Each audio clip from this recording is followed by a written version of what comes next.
একটা ছবি দেখাবো আপনাদের ঝাড়খণ্ডে। একটা ট্রাক দাঁড়িয়ে আছে, দেখুন দেখুন কি অবস্থা। ট্রাকটাকে ট্রেনে হিচড়ে ট্রেন নিয়ে চলে যাচ্ছে। ওপাশে একটা বাইক ছিল, বাইক আরোহী আহত হয়েছেন। কিন্তু এরকম কেন হলো? ট্রাক এখানে কেন?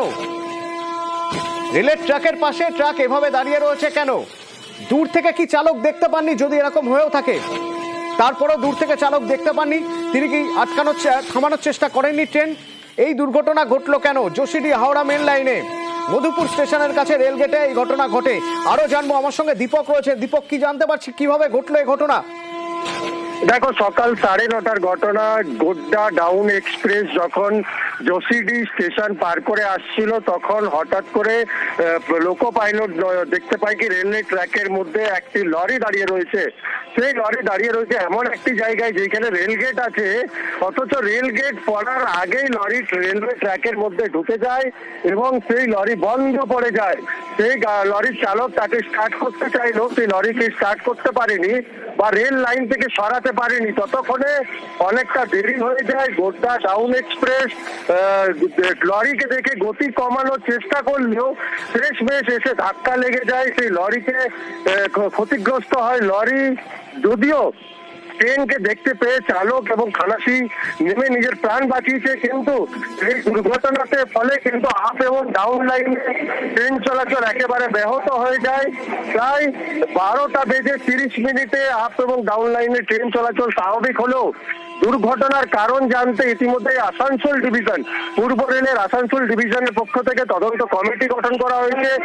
ঠিক কার গাফিলতির কারণে এই ঘটনা ঘটেছে, রেল গেটম্যানের গাফিলতি আছে কিনা, আর চালক কতক্ষণ আগে এই লরিকে দেখে পরে চালক দাঁড় করাতে সক্ষম ছিল কিনা, যদি ট্রেন দাঁড়িয়ে যেত তাহলে চালক কেন মারলো, ওটা ঘটনা নিয়ে কিন্তু তদন্ত কমিটি গঠন করা হয়েছে এবং তদন্ত রিপোর্ট আসার পরে কিন্তু ছিল বাইক আরোহী বা ট্রাক চালক, তাদের কি অবস্থা? দেখো, ট্রাক চালককে ইতিমধ্যে রেলের পক্ষ থেকে আটক করা হয়েছে এবং লরি মালিকের বিরুদ্ধে থানায় অভিযোগ দায়ের করা হয়েছে। কারণ হচ্ছে যেইভাবে রেলওয়ে ট্র্যাকের মধ্যে লরি ঢুকে যায় এবং সেই লরি বিকল হয়ে যায়, সেইখানে মূলত গেটম্যানকে বিষয়টি জানালে সেই ট্রেনকে আগেই থামানো যেতে পারতো। কিন্তু যতক্ষণ ট্রেনের চালক এই ঘটনা দেখতে পায়, তাদের নজরে আসে বা রেলের গেটম্যানের কাছে যতক্ষণ এই বিষয়টি নজরে আসে, জানা যাবে যে এই অঘটন ঘটলো কিভাবে। ধন্যবাদ দীপক।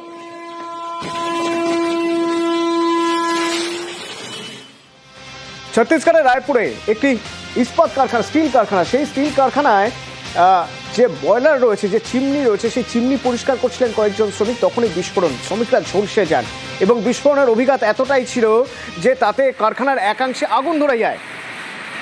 6 জনের মৃত্যু হয়েছে জানতে পারছি এবং 10 জন জখম। তাদের মধ্যে থেকে 5 জনকে নিয়ে যাওয়া হয়েছে বিলাসপুর হাসপাতালে।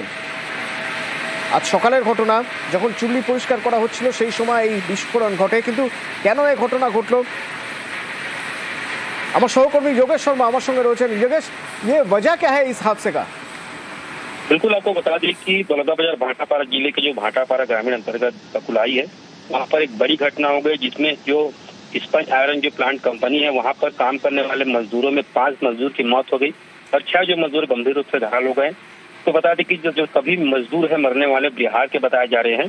जो ब्लास्ट में जो गंभीर रूप से घायल हैं, उनको इलाज के लिए बिलासपुर रेफर कर दिया गया है। वहीं आपको बता दें कि जो सूचना मिलती है, पुलिस और प्रशासन की पूरी टीम मौजूद थी और आपको बता दें कि इस घटना के बाद पूरा हड़कंप मच गया है, क्योंकि जो पूरा मामला था वहाँ कोल फ्रेशनेस है वो ब्लास्ट हो गया। ब्लास्ट होने के बाद जो मजदूर दब गए, जिसमें 5 मजदूर की मौत हो गई और 6 जो मजदूर है वो 6 मजदूर की मौत हो गई, 5 मजदूर गंभीर रूप से घायल हो गए हैं।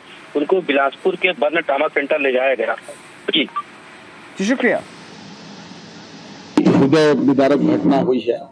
मुझे जैसे ही जानकारी मिला, मैं तत्काल डीएम बलौदाबाजार, उसका मैं प्रभारी मंत्री भी हूँ उस जिले का, तो मैंने तत्काल उनको घटना स्थल पर जाने हेतु निर्देशित किया है और डीएम बलौदाबाजार घटना स्थल पर खुद है, पूरी उनकी टीम है और 6 लोगों की मृत्यु की पुष्टि हो चुकी है और जो घायल हैं उनको इलाज के लिए नजदीकी बिलासपुर के हॉस्पिटल में भेज दिया गया है और इसकी बृहद जांच हेतु मैंने निर्देश दे दिया है और फैक्ट्री को सील करके पूरी घटना की जांच भी चालू हो गई है। জম্মুর ডোডায় ঘটে গেল এক ভয়ঙ্কর ঘটনা। সেনার গাড়ি নিয়ন্ত্রণ হারিয়ে পড়ে গেল খাদে, তাতে 10 জন নিহত হয়েছেন বলে জানা যাচ্ছে। কিভাবে এই ঘটনা ঘটলো এবং বাকিদের উদ্ধার করা সম্ভব হয়েছে, আমার সঙ্গে রয়েছে মৈত্রী, বলতে পারবেন মৈত্রী? প্রশ্নটা আরেকবার করবে। এই যে দুর্ঘটনা ঘটলো, এখনো পর্যন্ত জানা যাচ্ছে কারণ কি এবং এখনো পর্যন্ত কজন ছিলেন? 10 জনের তো মৃত্যু হয়েছে, 10 জন জওয়ানের। বাকিদের কি অবস্থা, কেমন রয়েছেন তারা? দেখো, এখনো পর্যন্ত যেটা জানা যাচ্ছে যে প্রাথমিকভাবে অনুমান করা হচ্ছে যে যিনি ড্রাইভার ছিলেন তিনি কোনোভাবে ভারসাম্য হারিয়ে এই দুর্ঘটনাটি ঘটে, এবং যেহেতু হাই অল্টিটিউড দিয়ে যাচ্ছিল সেই সময় এই আর্মি ট্রাকটি সেখানে দাঁড়িয়ে কোনোভাবেই যখন একটি শার্প টার্ন নেওয়ার সময় ডিসব্যালেন্স হয়ে যায় এবং তারপরে দুর্ঘটনা ঘটে। কিন্তু একই সঙ্গে নাশকতার বিষয়টিও কিন্তু খতিয়ে দেখা হচ্ছে এবং সেটিকেও কিন্তু চেক করা হচ্ছে যে সেখানে কোনো রকমের কোনো নাশকতার অংশ ছিল কিনা, সেই বিষয়টাও কিন্তু খতিয়ে দেখা হচ্ছে এই মুহূর্তে। যেটা জানা যাচ্ছে যে মোট 17 জন সেই গাড়িটিতে ছিলেন এবং তার মধ্যে থেকে 10 জনের মৃত্যু হয়েছে এবং 7 জন এই মুহূর্তে গুরুতর আহত অবস্থায় চিকিৎসাধীন রয়েছে। ধন্যবাদ।